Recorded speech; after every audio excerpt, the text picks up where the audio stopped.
بسم اللہ الرحمن الرحیم الحمد للہ والصلاة والسلام علی رسول اللہ وبعد۔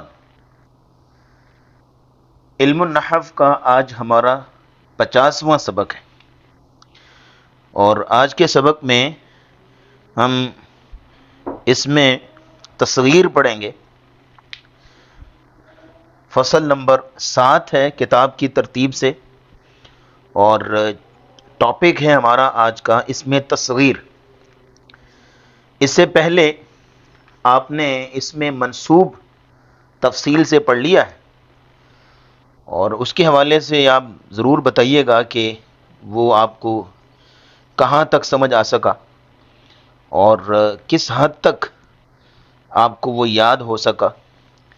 کیونکہ دیکھیں، یہ پڑھنے پڑھانے کا انداز کچھ اس طرح کا ہونا چاہیے کہ چیز ایک تو پہلے نمبر پہ سمجھ آئے، یا پھر دوسرے نمبر پہ یاد ہو جائے، اور پھر تیسرے نمبر پہ اہم مسئلہ یہ ہے کہ یاد رہے بھی۔ ٹھیک ہے نا؟ پڑھنے کا انداز کچھ اس طرح کا ہونا چاہیے۔ آپ اسٹوڈنٹس لوگ جو ہیں وہ ایک چیز کو ایک بار پڑھتے ہیں تو امتحانات دیتے ہیں، ایگزام دیتے ہیں، پھر بھول جاتی ہیں، پھر پڑھتے ہیں، پھر ایگزام دیتے ہیں، پھر بھول جاتی ہیں، چیزیں بار بار وہی ریپیٹ ہوتی ہیں، لیکن یاد رہتی نہیں ہے۔ تو یاد جب کرنے لگیں تو اس انداز سے کیجئے کہ میں نے اس کو اپنے دل و دماغ میں محفوظ رکھنا ہے۔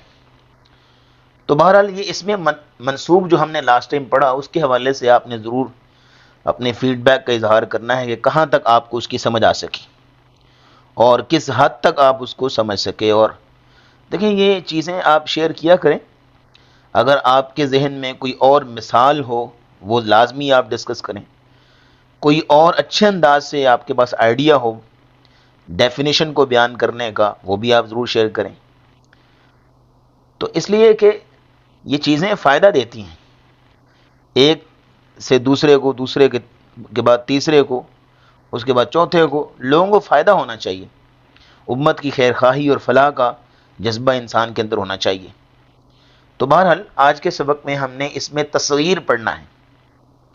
اچھا، پہلے تو آپ اس کو سمجھ لیجئے لغوی اعتبار سے کہ تصغیر کس کو کہتے ہیں۔ تو اس میں اس کی تھوڑی سی صرفی تحلیل جو ہے وہ سامنے رکھتے ہیں ہم، کہ تصغیر بنیادی طور پر صغر سے ہے۔ صغر،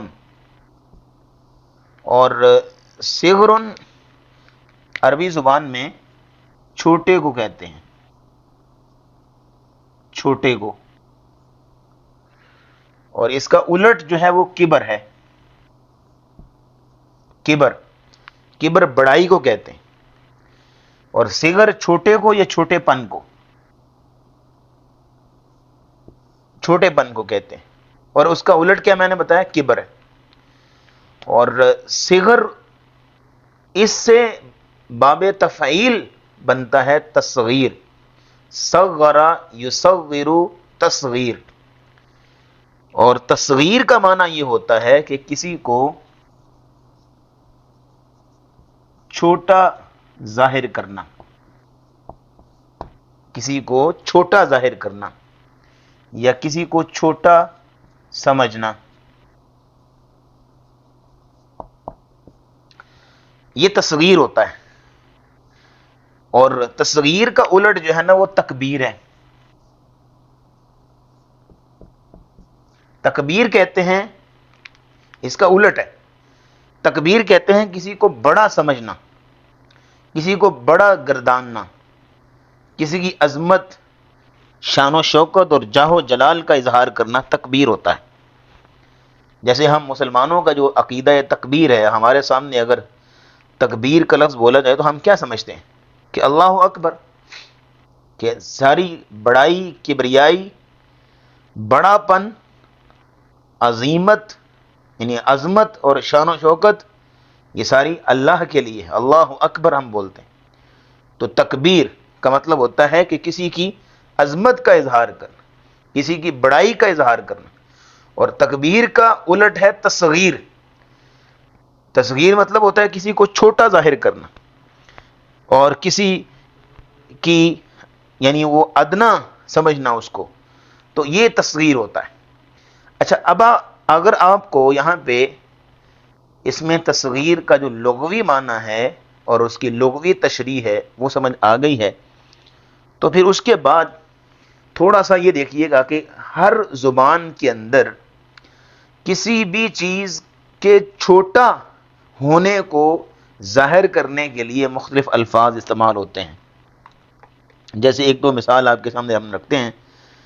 آپ کے پاس ایک باغ ہے، تو آپ اس کو کیا کہتے ہیں کہ یہ ہمارا باغ ہے۔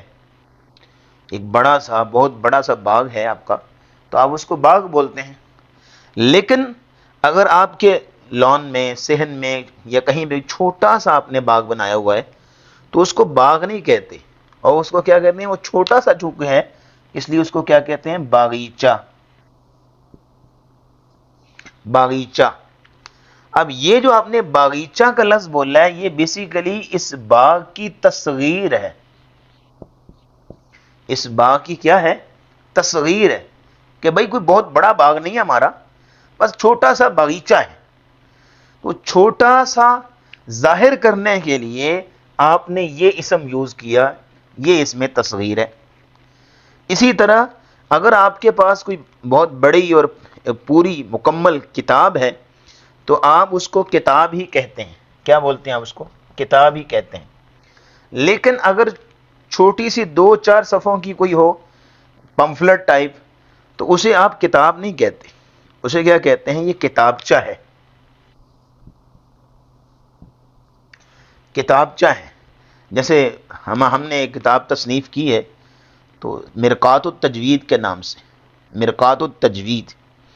تو اکثر لوگ جب ہم میں کال کرتے ہیں اور کتاب مانگتے ہیں، کہتے ہیں جی آپ اپنی کتاب دے دیں، میں نے ان کو پھر ہم وضاحت کرتے ہیں کہ بھئی کتاب نہیں ہے، یہ کتابچہ ہے، بس چھوٹے بچوں کے لیے یا ایسے لوگوں کے لیے جو تجوید کی بڑی بڑی کتابیں نہیں پڑھ سکتے، تفصیلی تجویدی قواعد یاد نہیں کر سکتے، تو ان کے لیے ہم نے سوالوں اور جوابوں کی شکل میں ایک چھوٹا سا کتابچہ ترتیب دیا ہے۔ پمفلٹ ٹائپ ہے، چند صفحوں پر مشتمل ہے، تو اس لیے وہ کتاب نہیں ہے، وہ چھوٹے سے ایک پمفلٹ ہے، اس کو کیا کہیں گے، کتابچہ۔ اب بہت موٹی سی ایک کتاب ہو مکمل تو اسے کتاب ہی کہیں گے، لیکن اگر چھوٹا سا 2-4 صفحوں کا یا 20-30-40 صفحوں کا کوئی چھوٹا سا ہو، رسالہ ٹائپ، اسے کیا کہیں گے، کتابچہ۔ تو کتابچہ جب آپ کے سامنے بولا جاتا ہے تو آپ کیا سمجھتے ہیں کہ چھوٹی سی کتاب ہے، ہاں، اور چھوٹی سی ظاہر کرنے کے لیے آپ کتابچہ کا لفظ بولتے ہیں، تو یہ کتابچہ کیا ہو گیا، اس میں تصغیر، یہ اس میں تصغیر ہو گیا۔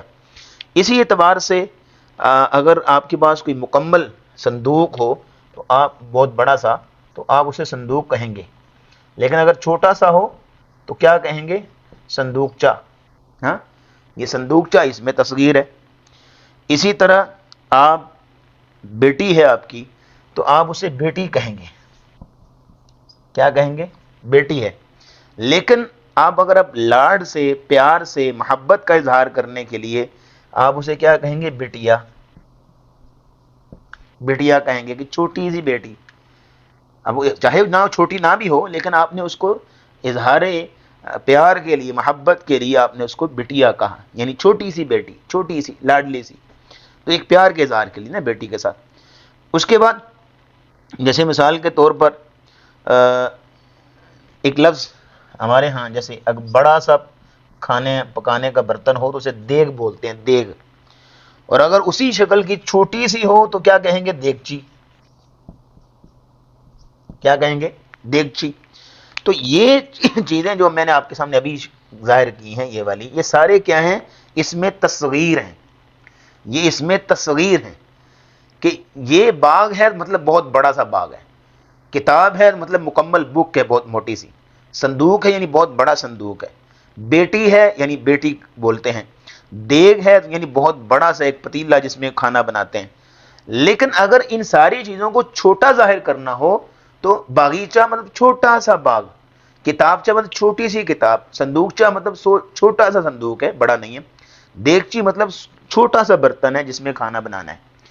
تو یہ ساری اس میں تصغیر ہیں، تو ہماری اردو زبان میں بھی یہ استعمال ہوتے ہیں۔ اب جب آپ کو اس میں تصغیر کی سمجھ آ گئی کہ اس میں تصغیر بیسیکلی ہوتا کیا ہے، تو اب تھوڑا سا ایکڈیمک پوائنٹ آف ویو سے جو کتاب والے نے ڈیفینیشن بیان کی ہے یا علم النحو کے اندر جو ڈیفینیشن بیان کی جاتی ہے اس میں تصغیر کی، وہ ذرا بھی پڑھتے ہیں ہم یہاں پہ۔ یہ آپ کے سامنے میں نے ڈیفینیشن بیان کی ہے۔ پہلے تو آپ ذرا جو کتاب والے نے ڈیفینیشن بیان کی ہے، جو اس کی ورڈنگ ہے، وہ ذرا آپ نوٹ کر لیں۔ وہ یہ ہے کہ اگر کتاب آپ کے سامنے ہے تو آپ دیکھ سکتے ہیں کہ جو اسم چھوٹائی یا حقارت یا پیار کے معنی ظاہر کرے اسے اس میں تصغیر کہتے ہیں۔ جو اسم چھوٹائی یعنی چھوٹے پن کو یا حقارت کو یا پیار کے معنی کو ظاہر کرے اسے اس میں تصغیر کہتے ہیں۔ یہ ڈیفینیشن جو صاحب کتاب نے بیان کی ہے مکمل ہے اور بہترین ہے، لیکن اگر آپ تھوڑا سا آسانی کے ساتھ یاد کرنا چاہتے ہیں اور اصولوں کو سامنے رکھنا چاہتے ہیں تو میرے خیال میں کچھ ورڈنگ اس طرح کی کر لیں، تھوڑا سا تبدیل کر کے جو میں نے تبدیل کی ہے۔ وہ اس طرح سے ہے کہ جو اسم میں، اب یہ جو ود ان بریکٹ ہے اس کو اب چھوڑ دیں ایک منٹ کے لیے، حقارت یا پیار کے لیے اس کو چھوڑ دیں۔ جو اسم میں چھوٹائی کے معنی کو ظاہر کرے اسے اس میں تصغیر کہتے ہیں۔ جو چیز اسم میں چھوٹائی کے معنی کو ظاہر کرے اسے اس میں تصغیر کہتے ہیں، لیکن پرپز بعد میں بیان کریں گے چھوٹائی کیوں ظاہر کرنی ہے، یا تو حقارت کے لیے یا پیار کے لیے، حقارت کے لیے یا پیار کے لیے، یعنی پرپز دو ہیں، مقصد دو ہیں کہ کیوں آپ اس کو چھوٹا ظاہر کرنا چاہ رہے ہیں، یا تو حقارت کے لیے یا پیار کے لیے۔ حقارت کے لیے کیسے؟ جیسے مثال کے طور پہ رجلن ہے نا، رجلن مرد ہے، آدمی، انسان مکمل، لیکن آپ جب کہیں رجیلن، رجیلن کہتے ہیں چھوٹا مرد یعنی چھوٹا انسان، اس کی چھوٹائی حقارت کے لیے نا، اس کو چھوٹا ظاہر کرنے کے لیے، وہ قد چھوٹا ہوگا اس کا تو آپ اسے کہیں رجیلن، چھوٹا جا مرد آ گیا جی، تو آپ اس کی حقارت کے لیے نا۔ لیکن پیار کے لیے بھی ہو سکتا ہے، جیسے یہاں بیٹی ہے تو آپ پیار کے لیے اس کو چھوٹا ظاہر کر رہے ہیں، بٹیا یعنی میری چھوٹی سی بیٹی، لاڈ کے لیے، پیار کے لیے۔ تو پرپز دو ہیں، حقارت کے لیے کسی کو آپ حقیر سمجھتے اس کو چھوٹا ظاہر کریں، یا اس سے پیار کا اظہار کرنے کے لیے اس کو چھوٹا ظاہر کریں۔ پرپز دو ہیں، وہ ود ان بریکٹ آگے۔ باقی جو ڈیفینیشن ہے وہ آپ کے سامنے ہے کہ جو اسم میں چھوٹائی کے معنی کو ظاہر کرے اسے اس میں تصغیر کہتے ہیں۔ تو یہ ڈیفینیشن میرے خیال میں آسان ہے آپ کے لیے یاد کرنا۔ میں یہ نہیں کہہ رہا کہ جو صاحب کتاب نے جو ڈیفینیشن بیان کی ہے وہ غلط ہے، وہ صحیح نہیں ہے، وہ ناقص ہے، وہ نہ اس طرح کی جسارت میں نہیں کر سکتا۔ وہ صاحب کتاب ماشاءاللہ ایک عالم، فاضل اور کامیاب رائٹر ہیں، اور بڑے بڑے علماء جو ہیں علم النحو والی کتاب کو پڑھتے ہیں، پڑھاتے ہیں، عمریں گزری ہیں لوگوں کی۔ تو ہرگز میں یہ نہیں کہہ رہا کہ وہ ڈیفینیشن صحیح نہیں ہے، ہاں وہ ڈیفینیشن مکمل ہے، پوری ہے، لیکن میں عرض کر رہا ہوں کہ اگر آپ یاد کرنے کے لیے آسانی سے اس ڈیفینیشن کو سامنے رکھ لیتے ہیں تو آپ کے لیے یاد کرنا، یاد رکھنا آسان ہوگا، اور اس ڈیفینیشن کے مطابق آپ اس میں تصغیر کو سمجھ سکیں گے۔ تو آج یہاں تک رکھتے ہیں، آئندہ سبق میں اس کو انشاءاللہ مکمل کرنے کی کوشش کریں گے۔